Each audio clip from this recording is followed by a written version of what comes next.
Quels sont les 7 avantages à se former à des spécialités à très fort potentiel dans le domaine du bien-être? Première partie. Le premier avantage, c'est d'être capable de maîtriser ces techniques qui éliminent le manque physique des addictions traitées. La première technique que j'enseigne était à l'origine une méthode d'acupuncture utilisée pour le sevrage de l'opium. Elle se pratiquait donc avec des aiguilles. Mais peu de thérapeutes sont habilités à piquer.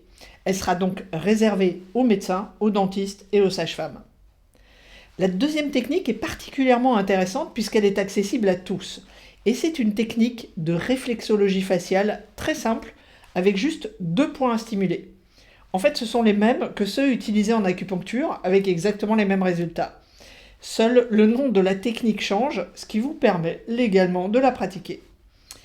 Cette technique peut aussi être pratiquée avec ce qu'on appelle un soft laser, un laser doux ou laser froid, utilisé notamment par les acupuncteurs pour soigner les enfants.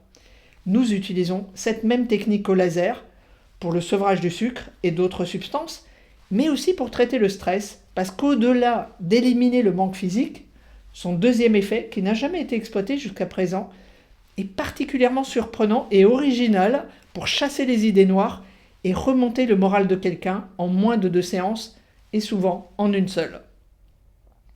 La troisième technique enseignée, c'est de l'auriculothérapie. Juste 2 points à traiter, facile à trouver, et un troisième que vous pourrez enseigner à votre client pour calmer les envies et les compulsions. Mais la bonne surprise, c'est que ces techniques peuvent aussi se pratiquer d'une autre façon. Et ce sera l'objet du deuxième avantage.